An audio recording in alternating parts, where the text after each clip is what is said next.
Pai do Senhor para os amados irmãos, vamos estar gravando mais uma mensagem nesta noite. Eu quero começar fazendo uma oração. Senhor amado, louvado teu nome. Te agradecemos pelas tuas maravilhas, pelo teu amor, pela tua bondade, pela tua graça. Toma nossas vidas em tuas mãos. Perdoa nossas falhas, nossas fraquezas, nossos pecados, Senhor. Perdoa os pecados, ó Pai, da nação brasileira. Senhor, em meio a essa situação terrível, eu venho te pedir pela tua misericórdia sobre nós, principalmente sobre o teu povo escolhido na face da terra. Guarda-nos, Senhor, nesse momento de grande angústia e tribulação, Senhor, e nos dá a vitória em nome de Jesus.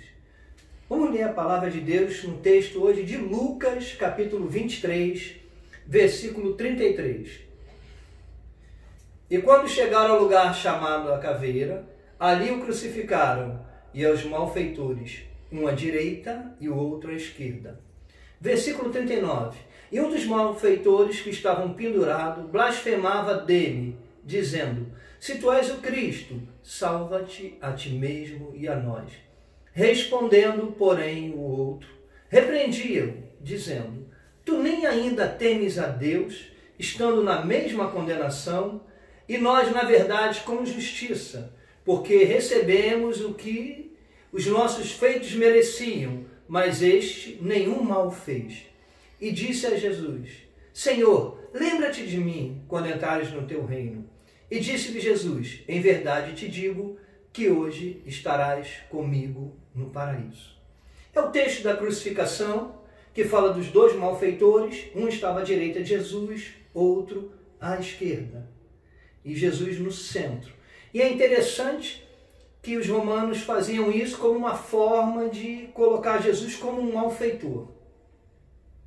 E outro fato interessante, que os malfeitores que estavam ali na cruz, eles sofriam aquela angústia terrível. Eles não estavam ali sofrendo, e a única esperança deles era a morte. Eles esperavam chegar o horário da morte para minimizar, para acabar, não minimizar, mas acabar com todas as suas dores. E eu quero falar sobre 6 aspectos desse texto. O primeiro, os malfeitores conheciam Cristo. No mínimo, eles ouviram falar dele. Nós estamos vendo ali esses dois homens, um à direita e outro à esquerda. Eles fatalmente ouviram falar de Jesus, que Jesus passava, que Jesus fazia milagres. Fatalmente eles ouviram que os cegos estavam enxergando, os surdos estavam ouvindo, os mudos estavam falando, os aleijados estavam andando, que havia casos de pessoas ressuscitando. Eles ouviam falar das maravilhas e dos feitos de Jesus. Isso tem que ficar bem claro, que é algo bem interessante para essa mensagem. O segundo ponto, quando a gente pega o Evangelho de Mateus, Marcos e Lucas, que vai tratar desses dois malfeitores na cruz, nós vamos ver no livro de Mateus, ele tem um detalhezinho interessante. Mateus 27, 39 e 44. E os que passavam blasfemavam dele, meneando a cabeça, ou seja, balançando a cabeça com era um sinal de grande desprezo. E o mesmo lançaram também em rosto os salteadores, que com eles estavam crucificados. Olha que interessante, os dois salteadores também estavam zombando de Jesus. E nós vamos ver mais à frente o porquê desse texto, a importância dele. E nós vamos ter 2 personagens principais aí, tirando o Mestre Jesus, que é o centro de toda a história, mas vamos ter 2 personagens envolvidos aí. Um malfeitor zombador e um malfeitor arrependido. O malfeitor zombador. No versículo 39 que nós lemos, fala assim: E um dos malfeitores que estavam pendurados blasfemava dele, dizendo: Se tu és o Cristo, salva-te a ti mesmo e a nós. Então ele ficava zombando, mesmo estando naquela condição, mesmo a esperança dele perecendo, a morte se aproximando, as dores no seu corpo, toda a sua angústia, mesmo assim, ele continuava zombando de Cristo. E nós vamos ver o segundo personagem, o malfeitor arrependido repreende o zombador. E o texto vai dizer assim: Tu nem ainda temes a Deus, estando na mesma condenação. Olha como ele vai se referir: Tu nem ainda temes a Deus. Esse malfeitor que algum tempo atrás já estava zombando, agora está reconhecendo a divindade de Deus. Algo já está acontecendo no coração daquele homem ali na cruz. Um não, está com o coração endurecido. O outro não, já está havendo um mover no seu coração. Ele está sendo quebrantado. E ele vai falar, ele vai usar uma expressão tremenda. Tu nem ainda temes a Deus? Ele já está reconhecendo a divindade de Cristo. E ele vai reconhecer outra coisa também. E nós, na verdade, com justiça, porque recebemos o que os nossos feitos mereciam, mas este nenhum mal fez. Ele está dizendo que o que acontece com eles ali, eles receberam isso com justiça. E ele já está reconhecendo ali que ele era um malfeitor, um ladrão, um pecador. O arrependimento está chegando no coração desse homem. Ele vai dizer que está recebendo o que ele mereceu, o que ele plantou e o que ele colheu. E está dizendo que nenhum mal este homem fez. A impecabilidade de Cristo está em foco aqui.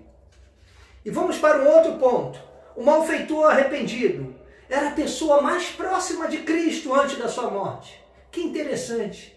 A pessoa mais próxima de Jesus estava mais perto no momento final da sua morte. É o malfeitor arrependido. E ele vai falar assim: lembra-te de mim quando entrares no teu reino. Ele reconhece a divindade divina, Deus, chamando de Deus. Reconhece que ele não fez mal nenhum, impecabilidade divina. E agora vai reconhecer Cristo como Rei. Nós sabemos que Jesus Cristo viveu na terra como um homem, não usou de seus atributos divinos. Mas Jesus não deixou de ser Deus. Ele tinha que cumprir a sua missão como homem. Mas essas palavras vão reconhecendo quem é Cristo. Lembra-te de mim quando entrares no teu reino. Ou seja, está reconhecendo que aquela pregação de Jesus sobre o reino de Deus, o reino dos céus, o reino de Cristo será no milênio aqui na terra.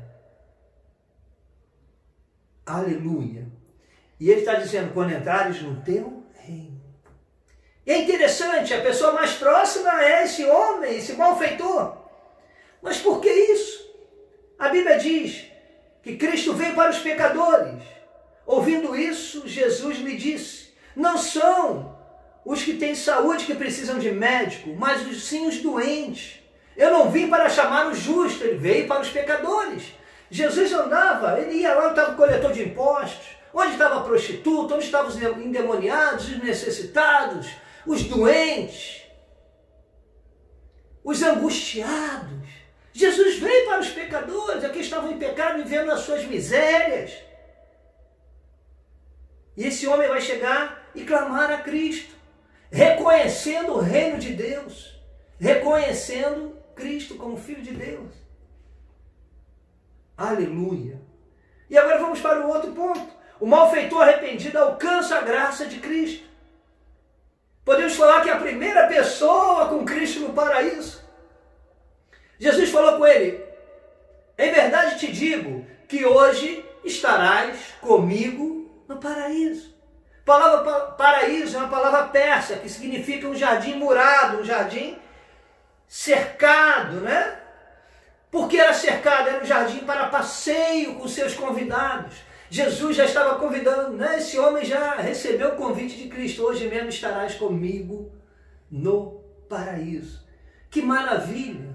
Eu costumo dizer a respeito desse homem, foi um homem que eu aproveitei. Se tem um homem na face da terra que aproveitou uma oportunidade, é esse malfeitor da cruz.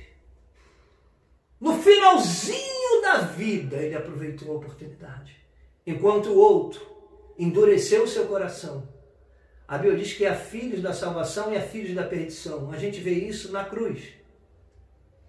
E eu quero fechar essa mensagem com um trecho de um sermão de um dos grandes pregadores da história da igreja, Charles Spurgeon. Ele pregou esse sermão, amados, num domingo de manhã, dia 7 de abril de 1889, no Tabernáculo Metropolitano de Newington, em Londres. Olha só, vou ler só um trecho da mensagem aqui. A história da salvação do ladrão agonizante é um exemplo notável do poder de salvação de Cristo, Senhor Jesus. No momento que salvou a esse malfeitor, estava em seu ponto mais baixo. Sua glória havia minguado no Getsêmani e diante de Caifás, Herodes e Pilatos. Mas agora havia alcançado seu nível mais baixo, despido de sua túnica e cravado na cruz. A atrevida multidão zombava de nosso Senhor, que agonizante estava morrendo. Se um Salvador agonizante salvou o ladrão, meu argumento é que ele pode fazer ainda mais agora que vive e reina.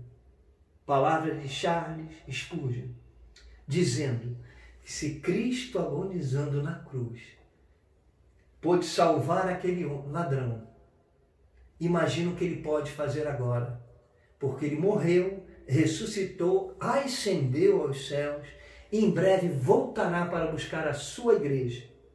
Eu quero dizer a você, nesse momento de aflição que passa a face da terra, Cristo pode fazer muito mais por você.